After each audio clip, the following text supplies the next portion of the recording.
Hello, Forecaster here again, and we are back for episode 75. And the reactor has exploded. Now I have already fixed it and restored it to how it was before. But yesterday I was working here in the workshop when suddenly I heard a distant explosion. I was about here, and my character did the taking damage thing, like I was being hit by something just once, and I immediately figured out what it was, and I looked at the screen, and it now said invalid card or something like that, or invalid location, card location, something like that, which indicated that it had lost contact with the reactor. And so I immediately headed down, which we're going to do now, and I found that the reactor had indeed exploded. And I've done some testing and thinking and experimenting, and I think I figured out why it exploded. And there are two steps to this process. The first step was, and the actual cause of the explosion, I think, was this system here. So I set it to space for fluid, and then specifically, and this was supposed to make sure that the reactor was only running when there is space for hot coolant in here. The problem with that is the loose definition of space. And during while testing, I figured out that, or I noticed that when this heat exchanger is running, it is constantly removing a small amount of coolant from this tank. So the tank level is at 995 millibuckets when it's being refilled by the pipe and it is working. So it's constantly adding and removing 5 millibuckets without it actually going into the tank. And that would make the gate think that there is still room for fluid when there actually can't, when there's actually not space for any to go in. So this would cause the gate to keep the reactor running, but since the reactor is outputting way more than 5 millibuckets per tick, that means that there's going to be a buildup in the pipe here. So the buildup is going to fill up the pipe, and then when the reactor can't output enough anymore, the output tank in the reactor is going to fill up. And once that is full, the reactor is not going to be able to dump heat into coolant anymore because it has nowhere to put the hot coolant. So it'll stop converting cold coolant into hot coolant.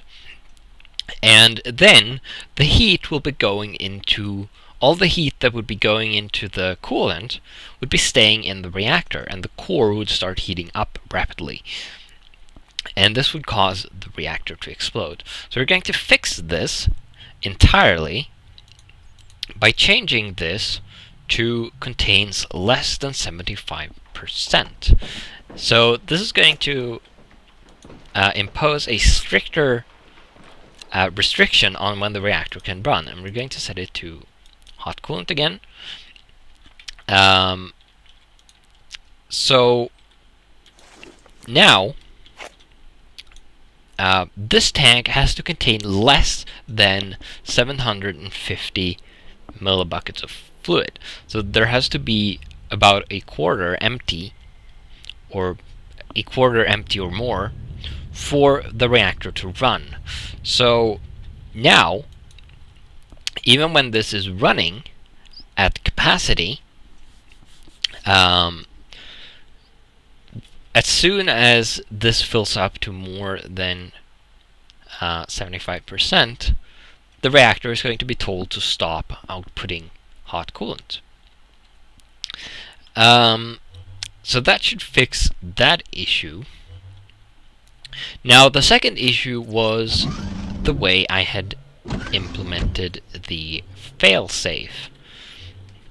So I put the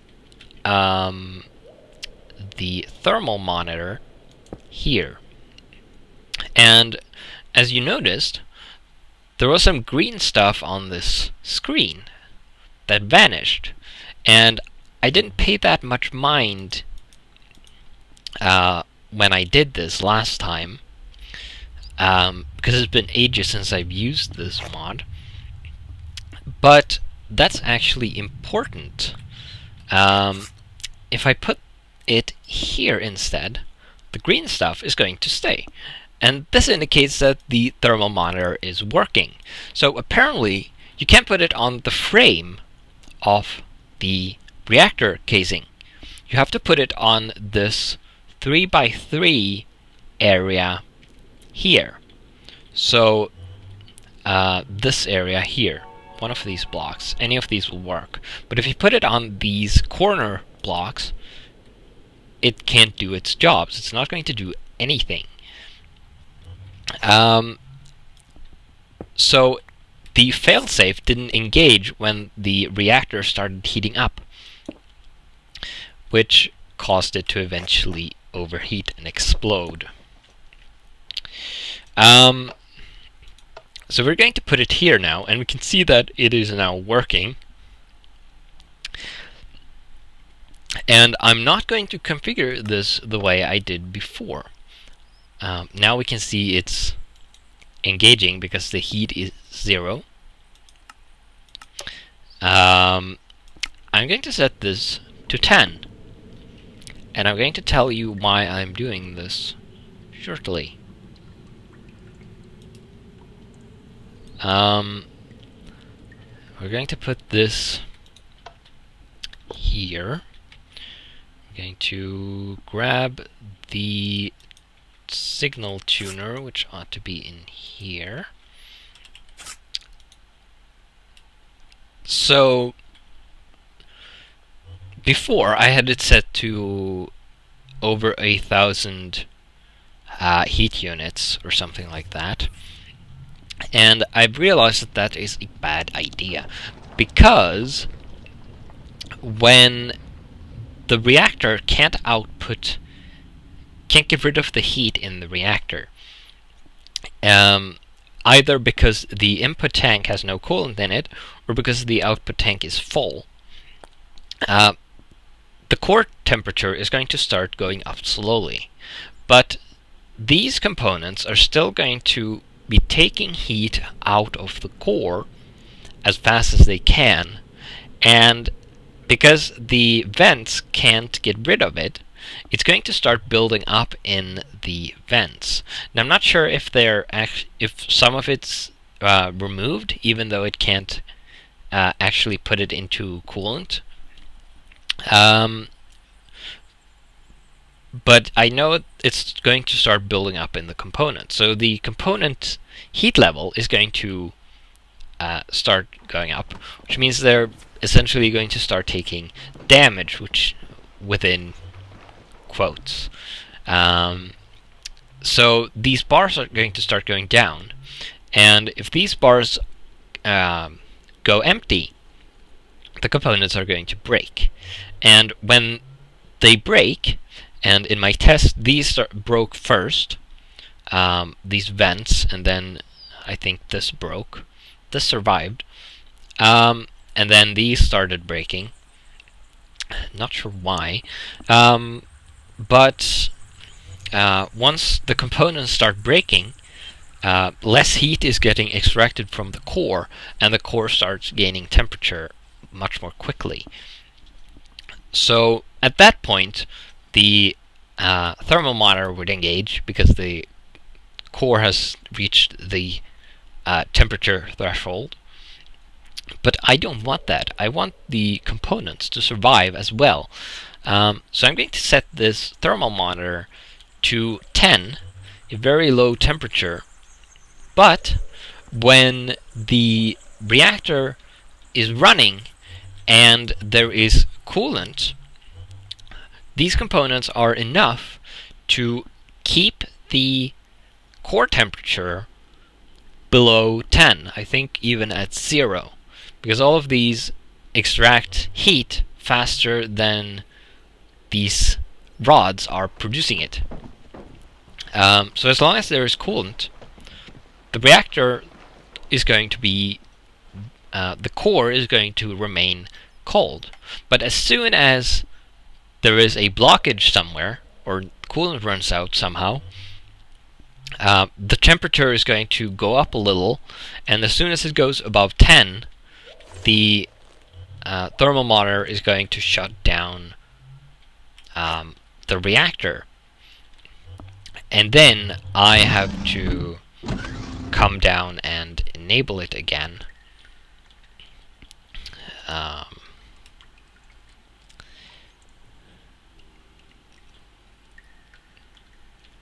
To make the reactor run. So now it should be running again. And we will see that if we go check the screens out here, which are kind of buggy sometimes, we'll see that it's outputting heat, but the temperature remains 0, which means that the thermal monitor is not going to output anything, basically. Now, if we remove some of these, which will cause the input tank to start building up. There you saw the gate shut off because the tank filled up. And now there is some coolant left in the pipes that is going to find its way into the heat exchanger. But no more is going to be produced until this tank empties to less than 75%, which is perfect, hopefully. You can see the green light being on means the reactor is not running. I put these here. These are cage lamps from Project Red. And above this block here is a signal receiver, and on either side is a piece of redstone wire, vanilla redstone wire, redstone dust. And when one of these is inverted, so this is an inverted cage lamp, so, and that receiver is connected to this controller here, which is mimicking this receiver here. So when the reactor is on, this will be green, which is sending a green aspect to the receiver here. And when this is green, it will be outputting a redstone signal. And the redstone signal is going to turn this lamp off and turn this on. So when the reactor is running, this light will be red and this will be off. This will be, the red light will be on and the green one off. When the reactor is off and it's relatively safe to enter here, this will be on.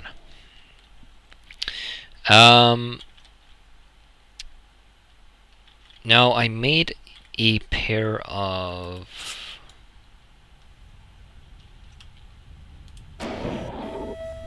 I'm certain I made a pair of, or a controller and receiver pair.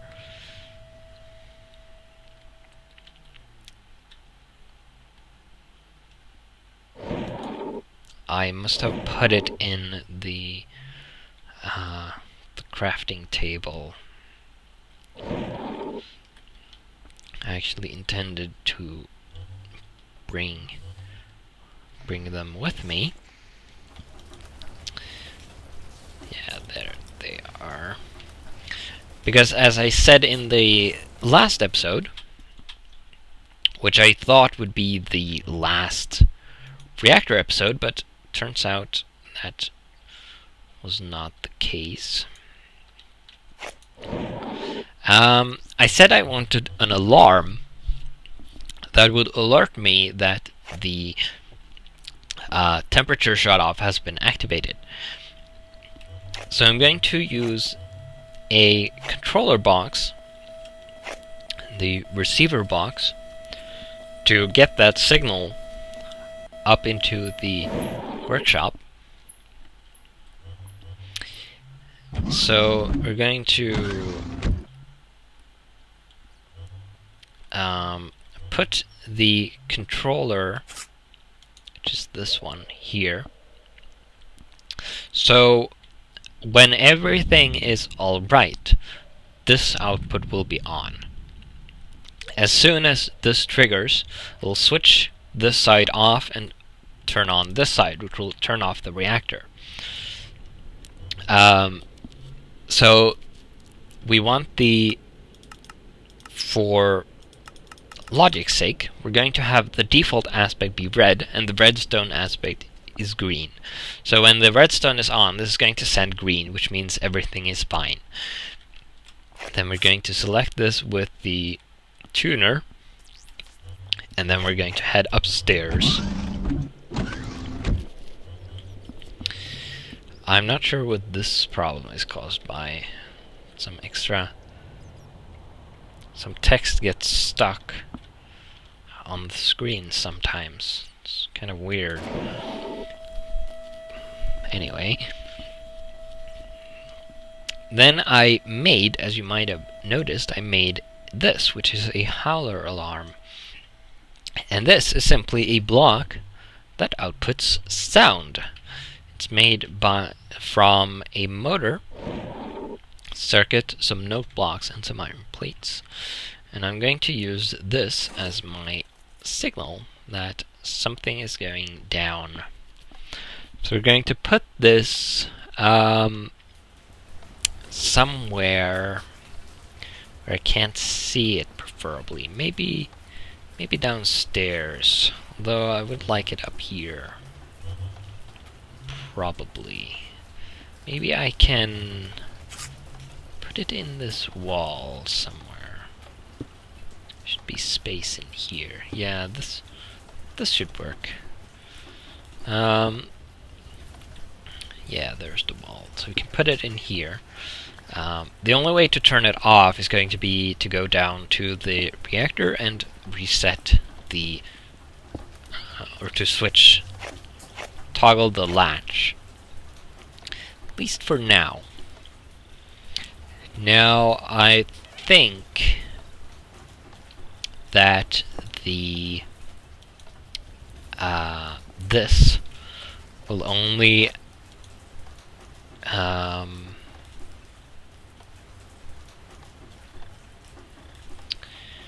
output to the sides.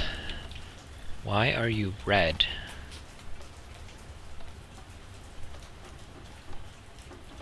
You should be green, shouldn't you?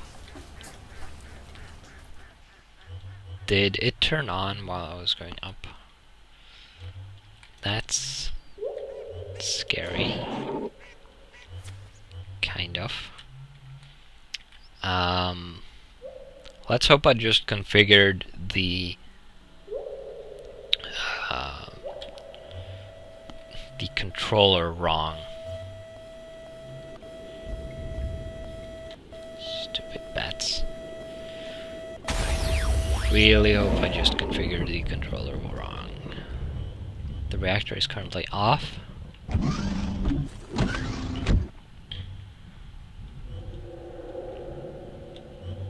No. It's still...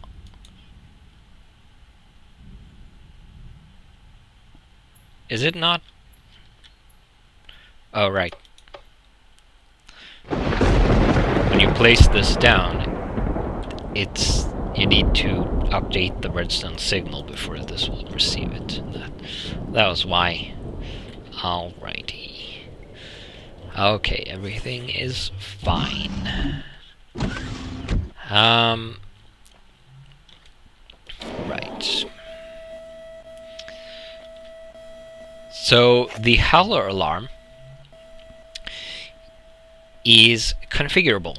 It has, I think there's 2 default sounds that come with nuclear control, and then you can also add custom sounds by adding audio files in a specific location. And this also works on servers, but the server must have the audio file for it to be accepted. So now we need to configure this, so we're going to set it to emit a redstone on aspect red. So when this goes red, that means the failsafe will be activated, so that's when we want it to emit a redstone signal. Now I'm going to try putting this here first, see if it actually works. Now you can configure the sound range. It's up to the double of the default and down to 0 where the sound will not be heard at all, so you can temporarily disable this if you want. And a redstone signal will cause this to start emitting sound. Like that. So it does work. It does emit a redstone signal upwards. I was afraid it might not. Alright, so now a fun fact about this sci-fi sound, which sounds like this, was actually the old default, and it was the only sound that came with the mod back when I first discovered this.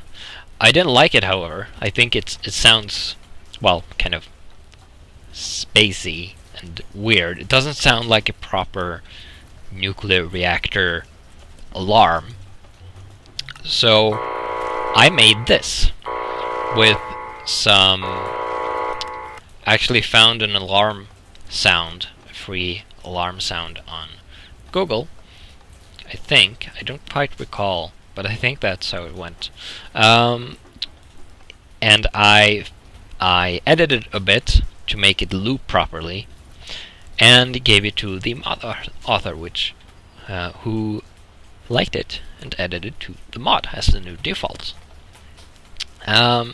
So that's where that sound comes from. So now, when the if the failsafe triggers, this alarm is going to sound, and I'm going to know that something is about to go downstairs. Now, hopefully, that won't happen again now that I fixed the fluid level shutoff. One would hope, but you never know.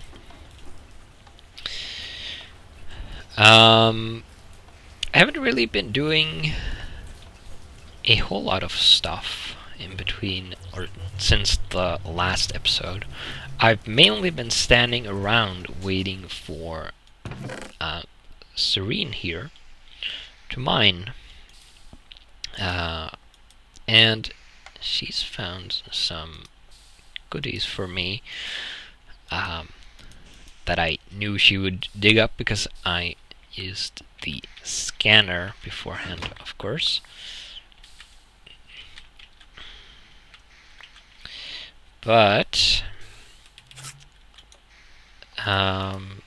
well, yeah, she found some diamonds for me, which is quite nice indeed. And one of the reasons this is nice, of course, is because I need them to finish my first MFE. And as you can see here, you might have noticed this before, There's only one more energy crystal missing. And to finish the last energy crystal, I just need 2 more diamond dust. So I'm going to macerate 2 more diamonds. Then I'm going to finish the MFE. And then we're going to go downstairs and change around the power system a little. So you'll also notice I made a couple of overclocker upgrades. And you actually get 2 of these per recipes. I crafted this once. I have 1 there and 1 in the furnace here. And then once the MFE is charging, I'll be able to finally charge my Nano Saber, which currently isn't working at all. Which is a shame. So now we can take these 9 energium dusts and compress them into an energy crystal.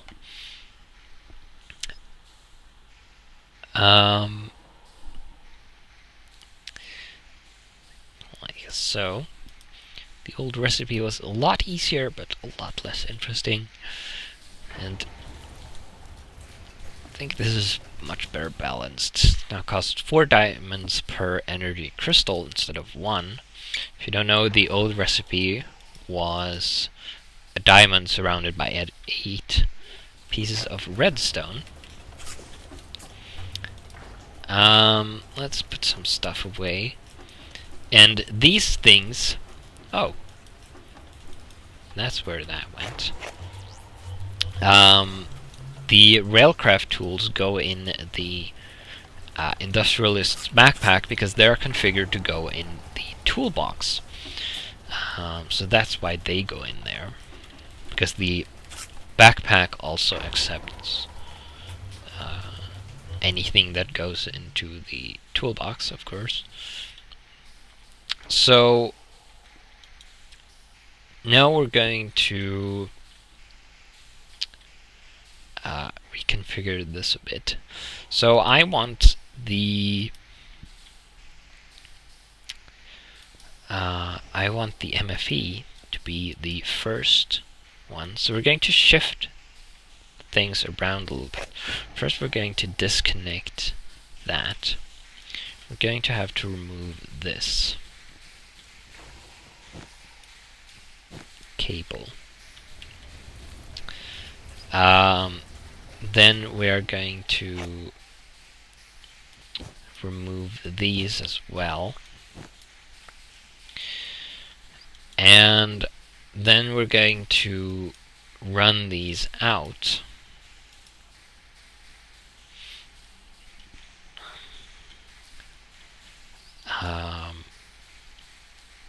Because I want this to be empty so I can move it without losing too much power.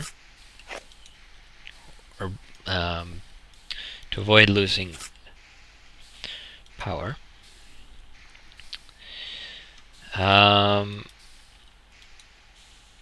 We can turn this up so it doesn't recharge this. Might be good. This is being charged by the reactor, by the way, from the cable, like I showed in a previous episode. Power is going up, yeah. I thought the power might be going somewhere. That would be weird.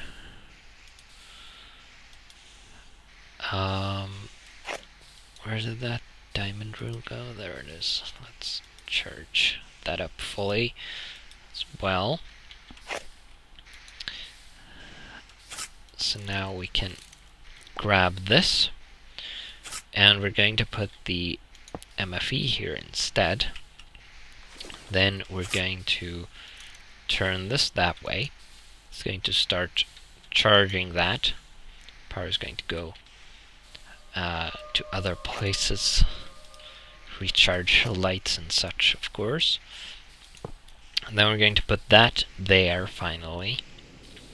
And put the cable back here, which is going to start charging things back up. The reactor is now helping, of course, as well. And I think actually might as well leave the third backup. This is going to emit a full. And we might as well have this generator help fuel this thing back up. Because why not? And now I can charge this. And we have reached the end of the episode.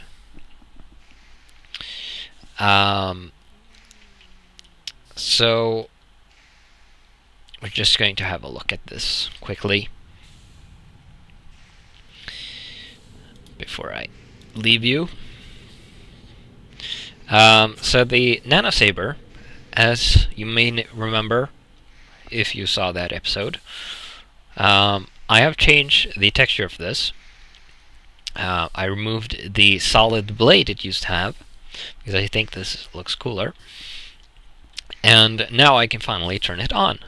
So as you see, now it has +4 damage, which means that when holding this, I will do 5 damage when hitting something with it, which is kind of weak. It's a lot less than the 10 damage I would do with the chainsaw. But if I turn this on, the blade is going to show up, and it's now doing +20 damage. And I'm going to turn this off because it uses power when it's on, of course, not just when you hit things with it like the chainsaw. But I can now get rid of this stupid chainsaw, and I'm going to carry this, my not a lightsaber, instead. It's going to make it a lot easier to defend against all manner of things, assuming I don't lag while trying to fight them, of course. So, oh, right, yes. I did some work on this. Still not done, of course. But I made a hard drive and some RAM.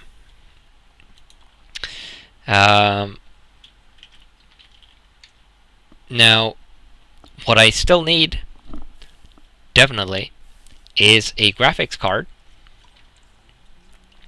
which consists of a RAM card, card base, arithmetic logic unit, and a microchip. This is a bunch of stuff. RAM costs printed circuit boards, and the card base costs printed circuit boards. So I'm really glad I enabled using the Railcraft ones for this, because these components use a lot of circuit boards. Then I think the computer is going to work. I don't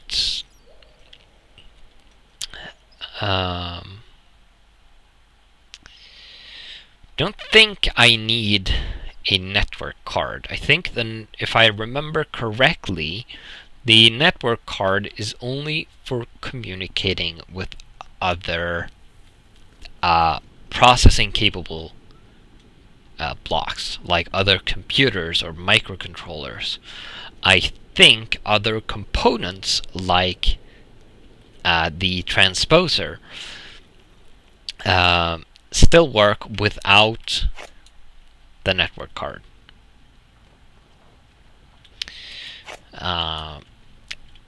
At least that would be nice. So I'm going to assume that's the case, and not make one of these at first, and then we'll see if it actually works or not, but I think it should. So I just need the graphics card now, and then it should be good to go with the computer. And with that, I will see you in the next episode.